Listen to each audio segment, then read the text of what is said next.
हाँ भाई, आ गए सब लोग। चलो ओके।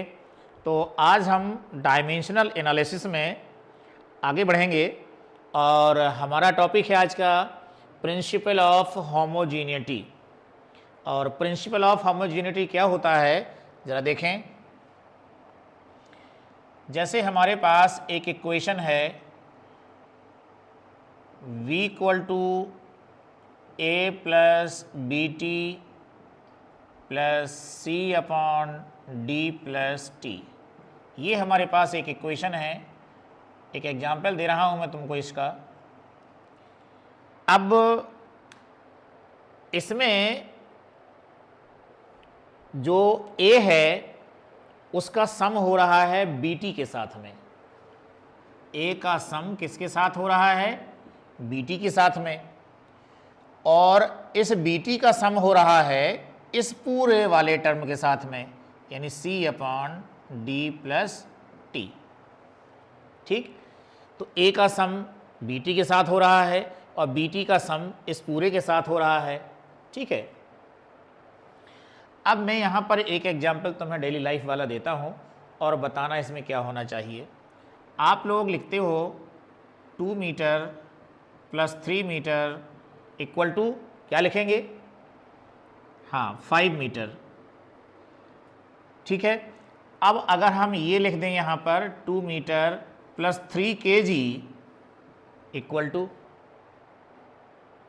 क्या ऐड कर सकते हैं आप? 2 मीटर प्लस 3 kg क्यों नहीं ऐड कर सकते? क्योंकि इन दोनों के यूनिट डिफरेंट हैं। इसका यूनिट मीटर है और इसका यूनिट केजी है। यहां पर यूनिट सेम थे तो हमने ऐड कर लिया, यहां यूनिट डिफरेंट हैं तो हम ऐड नहीं कर सकते। तो कुल मिला के हम डेली लाइफ के इस एग्जाम्पल से इस रिजल्ट पर पहुंचते हैं कि अगर यूनिट सेम हैं तो आप ऐड कर सकते हो और सब्ट्रैक्ट भी कर सकते हो।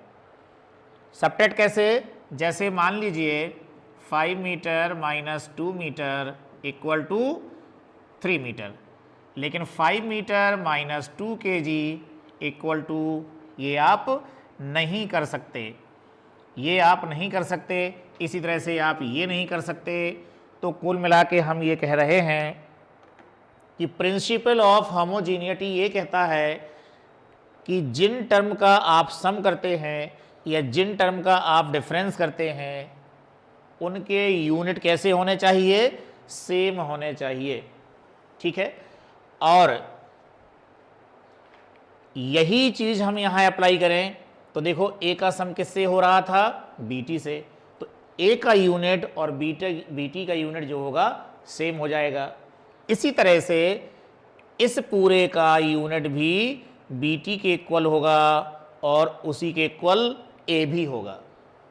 तो ये है आपका प्रिंसिपल ऑफ होमोजेनिटी। ये प्रिंसिपल ये भी कहता है कि किसी इक्वेशन के राइट साइड में जो डायमेंशनल फार्मूले होंगे या यूनिट्स होंगे वही लेफ्ट में भी होंगे। तो हम ये कह सकते हैं कि जिन टर्म्स का सम हो रहा है या डिफरेंस हो रहा है उनके यूनिट सेम, उनके डायमेंशनल फार्मूले सेम, और किसी इक्वेशन में लेफ्ट साइड का डायमेंशनल फार्मूला और राइट साइड का डायमेंशनल फार्मूला सेम होना चाहिए। ठीक है, तो ये प्रिंसिपल में हम पढ़ रहे हैं। अब इस एग्जाम्पल में थोड़ा हम और आगे बढ़ाते हैं। यहाँ पर हमें फाइंड करना है,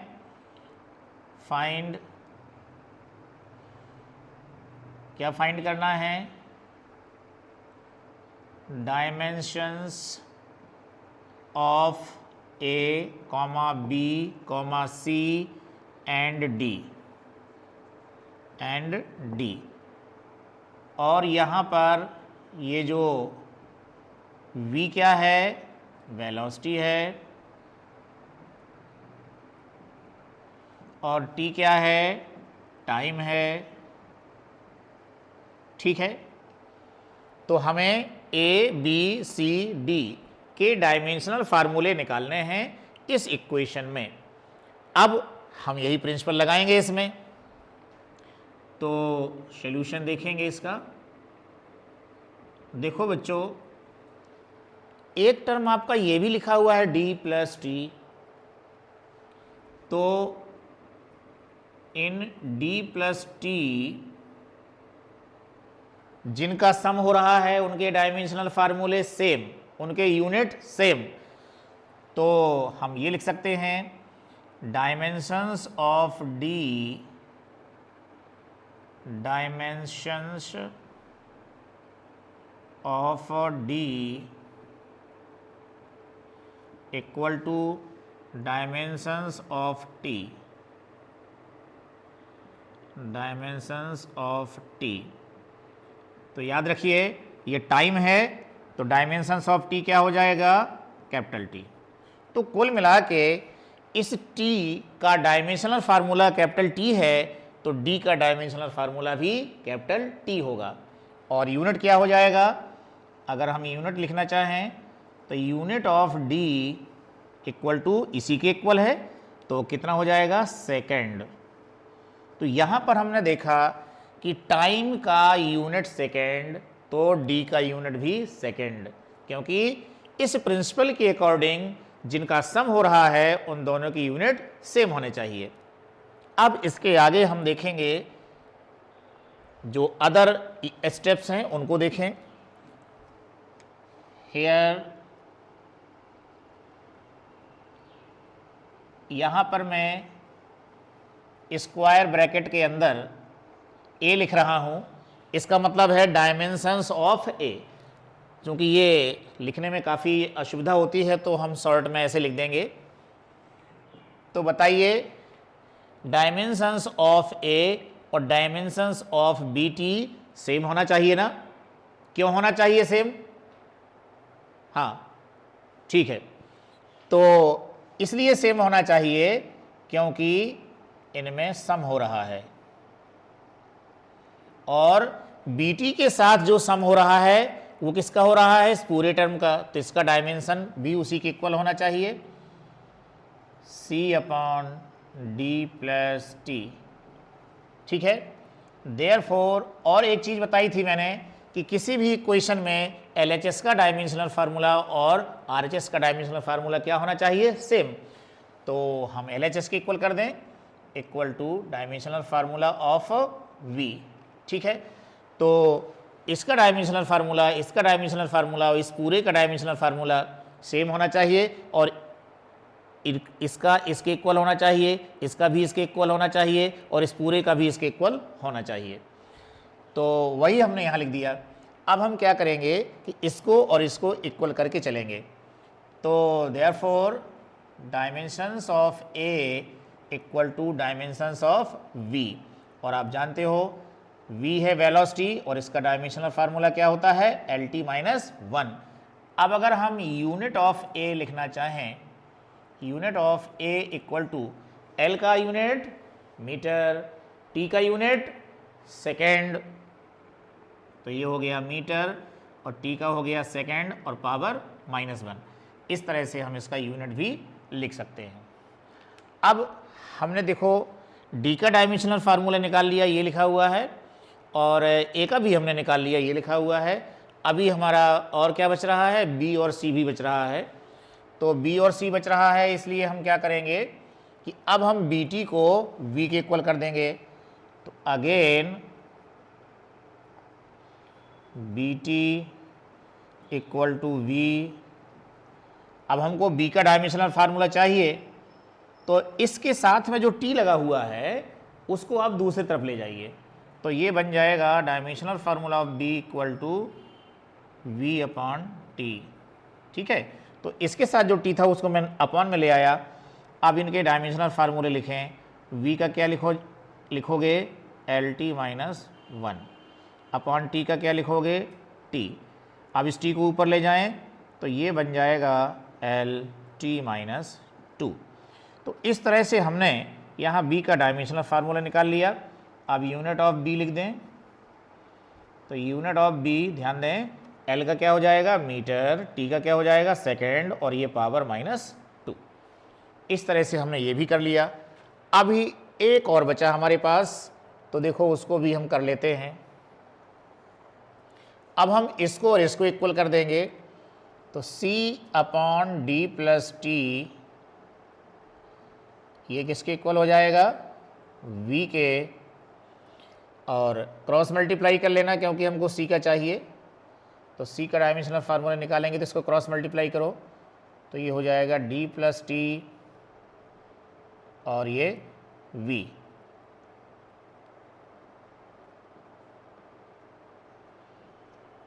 अब इनके देखो डायमेंशनल फार्मूले, d का डायमेंशनल फार्मूला t और t का डायमेंशनल फार्मूला तो t ही रहेगा, ठीक है।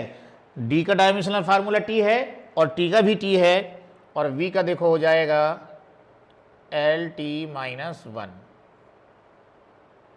अब यहाँ देखो ये जो आपका t प्लस टी आ रहा है यहाँ पर t प्लस टी, तो इसका t ही रहेगा, ठीक है, 2t नहीं, हाँ t ही रहेगा, और ये एल टी माइनस 1 है। तो अब हम यहाँ लिख देंगे ये t है और ये आपका एल टी माइनस 1। अब ध्यान दीजिए ये जो t माइनस 1 है आपका ये वाला, इस t माइनस 1 और t, ये t माइनस 1 और t क्या हो जाएंगे, कैंसिल हो जाएंगे, और क्या बचेगा, हाँ l बचेगा। तो यहाँ पर ये हो गया l, तो c का डायमेंशनल फार्मूला l के इक्वल हो गया। और अगर हम यूनिट ऑफ c लिखना चाहें तो लिख सकते हैं unit of c equal to l क्या है, मीटर, तो ये मीटर हो जाएगा। इस तरह से हमने a, b, c, d के डायमेंशनल फार्मूले निकाल लिए और उनके हमने यूनिट भी लिख दिए। कौन सा प्रिंसिपल यूज किया हमने, प्रिंसिपल ऑफ होमोजेनिटी। तो ये हमने एक एग्जाम्पल आपको कराया। अब इसमें हम कुछ और भी एग्जाम्पल कराने जा रहे हैं, तो यहाँ पर जो भी चीज़ें आप नोट करना चाहते हैं वो नोट कर लें, ओके।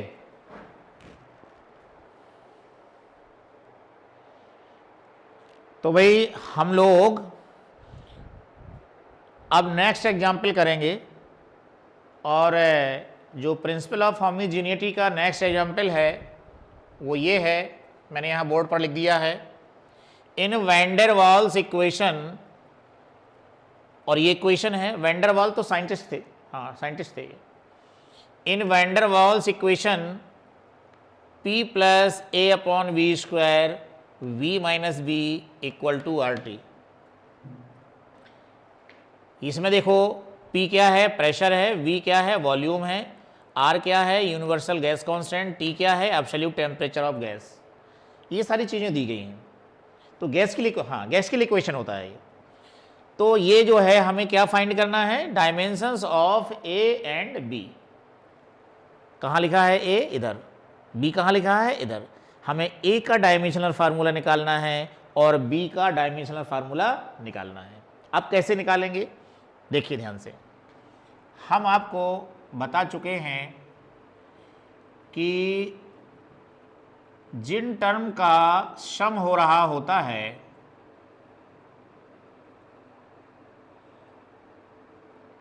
किसका किसका सम हो रहा है, यहाँ पर p का सम हो रहा है किससे, a अपॉन वी स्क्वायर से। तो जो p का डायमेंशनल फार्मूला है वो किसके इक्वल होना चाहिए, p का डायमेंशनल फार्मूला इस पूरे के इक्वल होना चाहिए, क्योंकि इन्हीं दोनों का सम हो रहा है। तो यहाँ पर a अपॉन वी स्क्वायर। तो याद रखें p प्रेशर और डायमेंशनल फार्मूला, हाँ ओके ठीक है। तो ये हो गया ml माइनस 1 t माइनस 2, और a का तो आपको निकालना ही है, तो ज्यों का त्यों लिख दो। और v क्या है, v क्या है, वॉल्यूम, ये लिखा हुआ है v क्या है, वॉल्यूम। और वॉल्यूम का क्या होता है डायमेंशनल फार्मूला, l क्यूब। ये वॉल्यूम लिखा हुआ है और इसका डायमेंशनल फार्मूला है l क्यूब।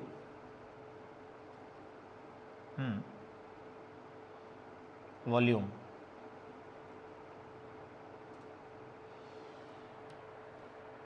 तो तो v का हमने लिख दिया एल क्यूब, और देखो इसमें v में स्क्वायर भी लगा हुआ है, तो क्या करेंगे, स्क्वायर भी लगाएंगे, क्योंकि अभी तो हमने केवल v का लिखा है ना ये, और v पर स्क्वायर लगा है तो यहां भी स्क्वायर लगाएंगे।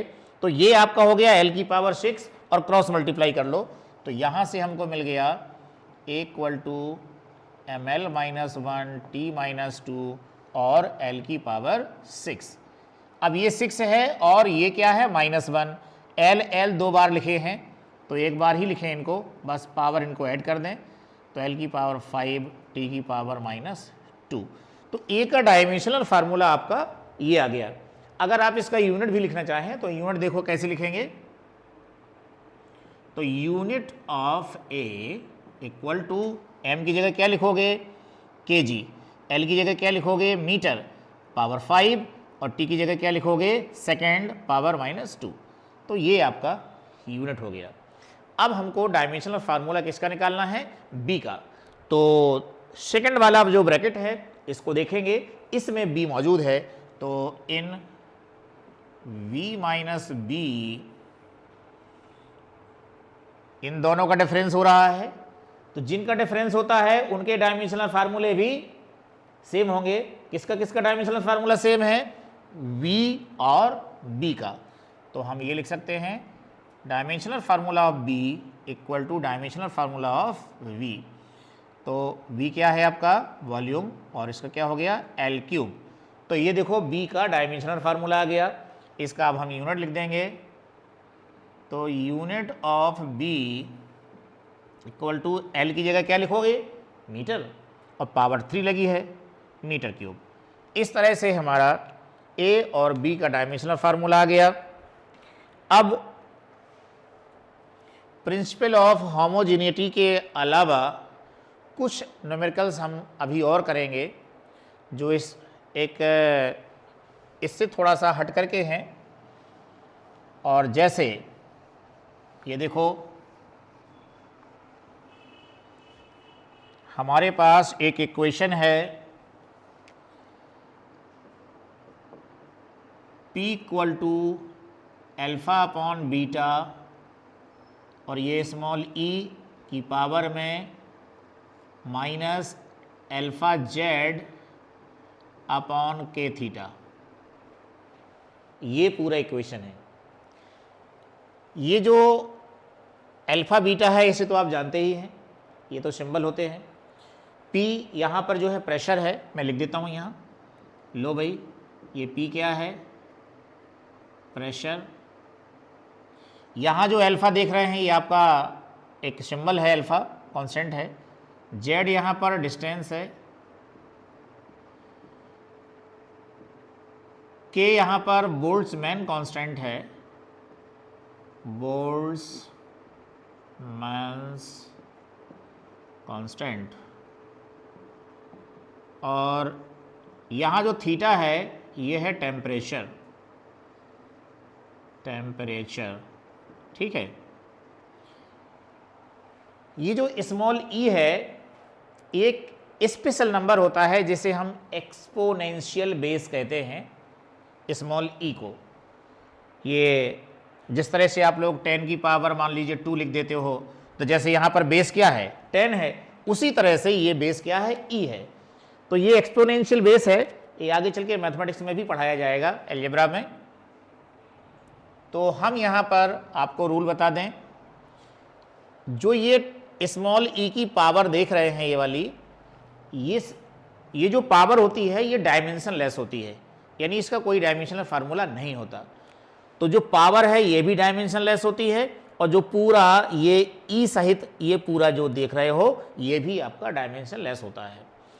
तो यहाँ पर हम सोल्यूशन में यही बात को क्लियर करेंगे और इसमें लिखेंगे कि power of E is dimensionless,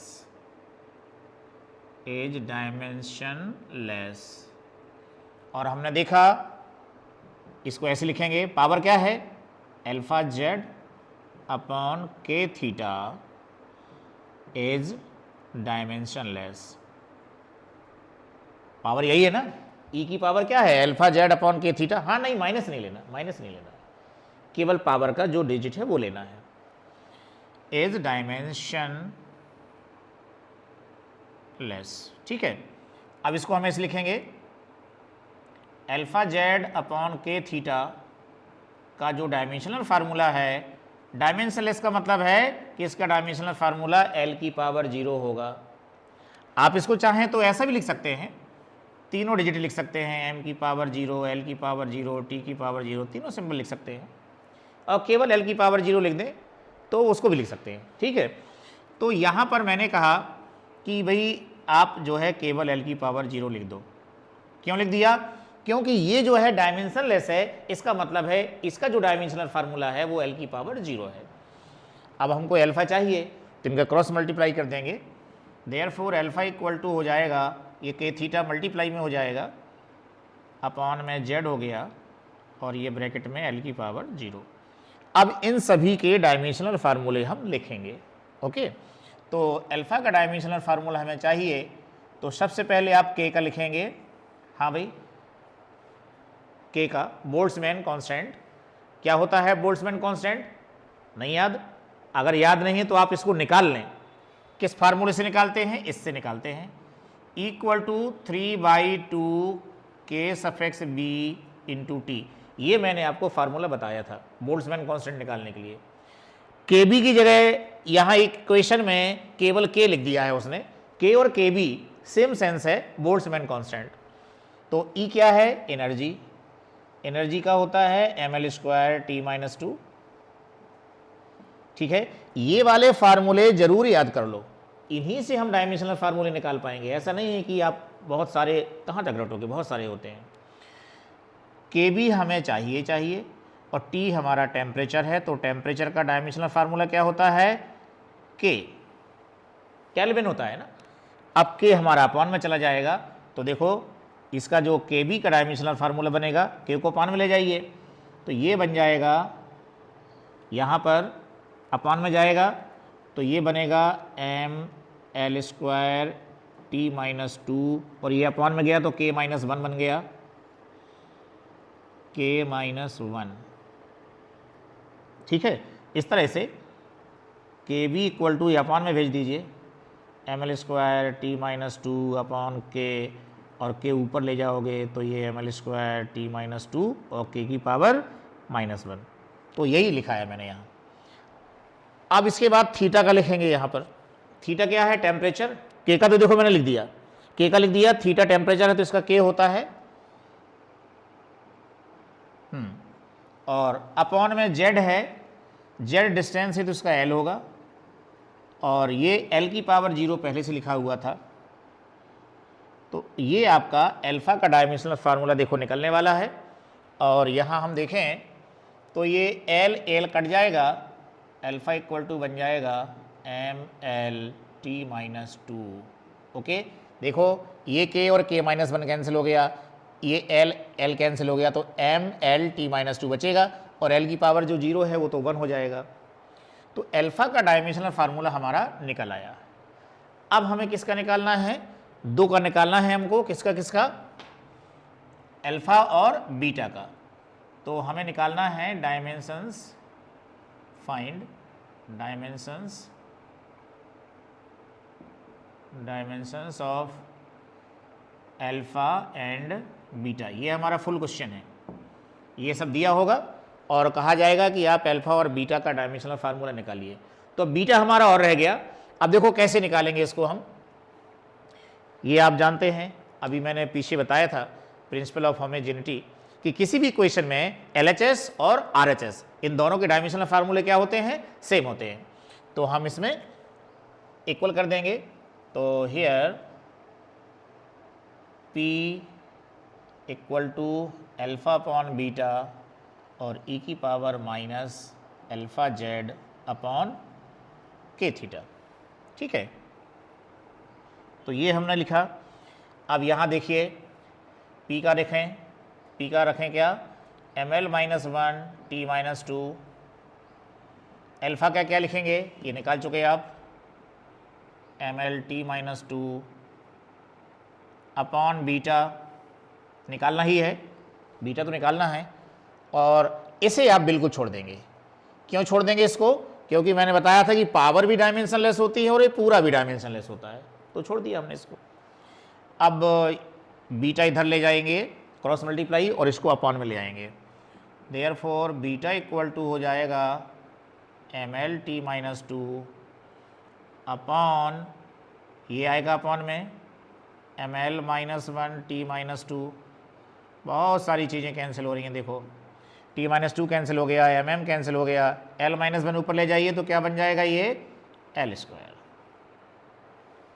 इस तरह से हम MLT माइनस 2 इसका निकाल चुके हैं और बकाया बीटा का हमारा L स्क्वायर आ गया है।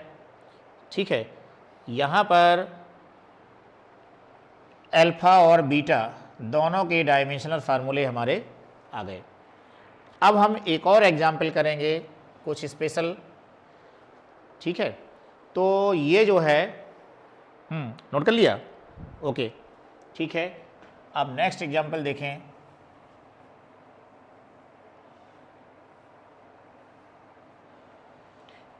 हमारे पास एक इक्वेशन है y equal to a sign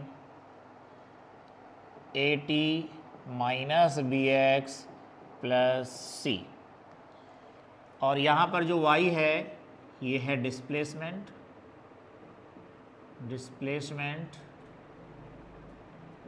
यहाँ पर जो स्मॉल a है ये वाला, ये है एम्पलीट्यूड, ये है एम्पलीट्यूड, और यहाँ पर जो t है वो है टाइम, x है आपकी डिस्टेंस।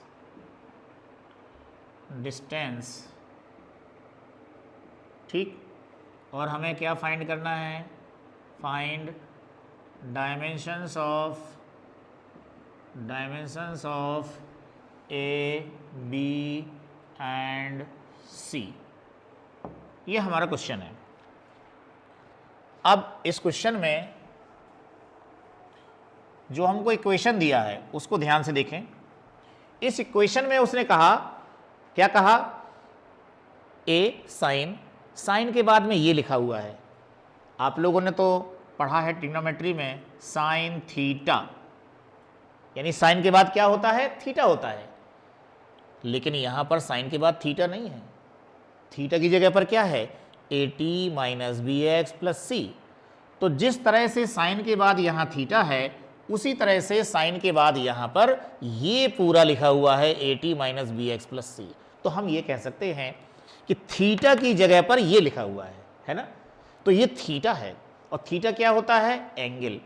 तो हम यहाँ पर सॉल्यूशन में यही चीज़ लिखेंगे, और तो हम क्लियरली लिखेंगे क्या, AT minus BX plus C is an angle, ये एंगल है, और therefore it's dimensional formula should be, बोलें, देयरफॉर डायमेंशनल फार्मूला यानी AT minus BX plus C का क्या होना चाहिए, एंगल के इक्वल होना चाहिए, क्योंकि ये एंगल है ना, जब ये एंगल है तो एंगल के इक्वल होना चाहिए, तो L की पावर 0, ये एंगल का L की पावर 0 होता है।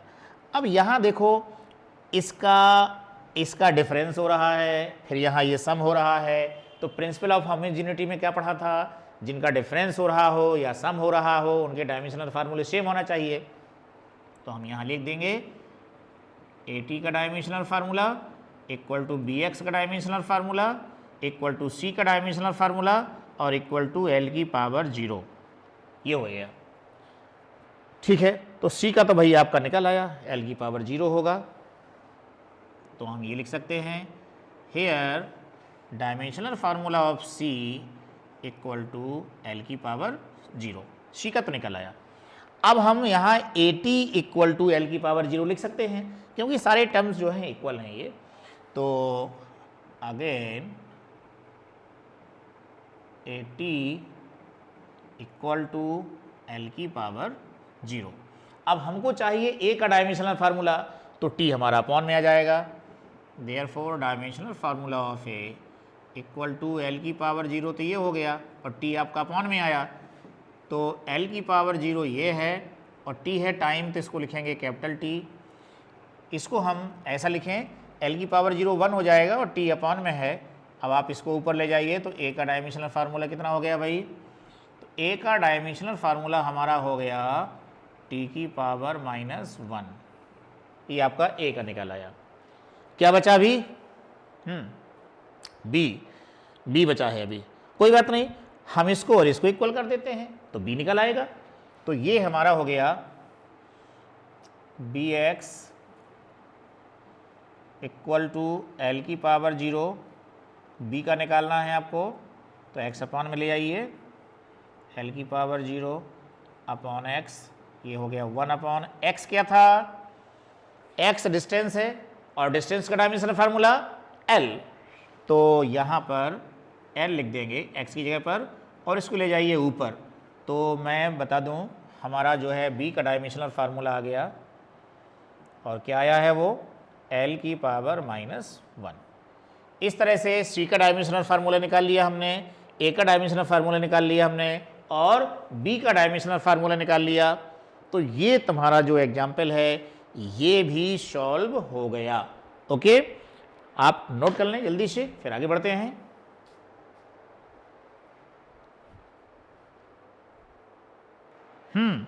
चलें भाई, तो अब एक नया एग्जाम्पल, और नया एग्जाम्पल आपका ये है, जरा ध्यान से पढ़िए।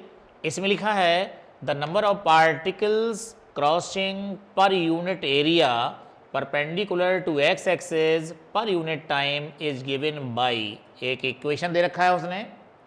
इसमें स्मॉल एन क्या है?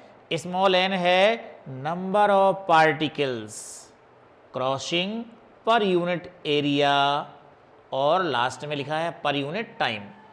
तो ये स्मॉल एन क्या है? Number of particles per unit area per unit time, ये ध्यान देना है, ठीक। N2 और N1 क्या है यहां पर?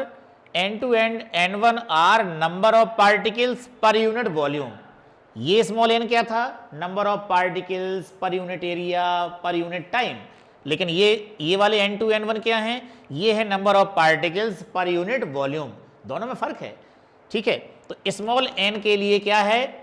Number of particles per unit area per unit time.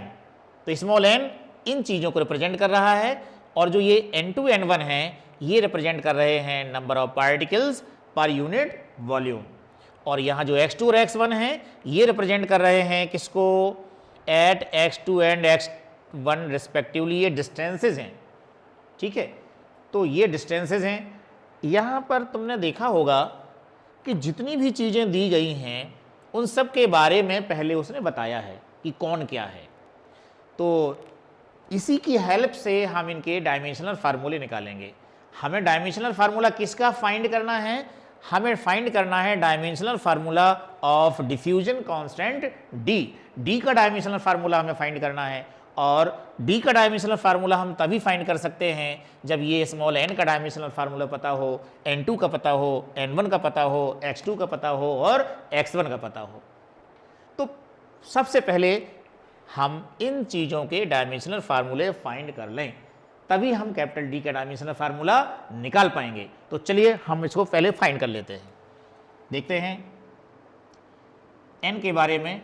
अब हम सॉल्यूशन करने जा रहे हैं इसका। ये तो क्वेश्चन था आपका, ये आपका क्वेश्चन लिखा हुआ है। अब हम सॉल्यूशन करने जा रहे हैं। n क्या है? Number of particles per unit area per unit time.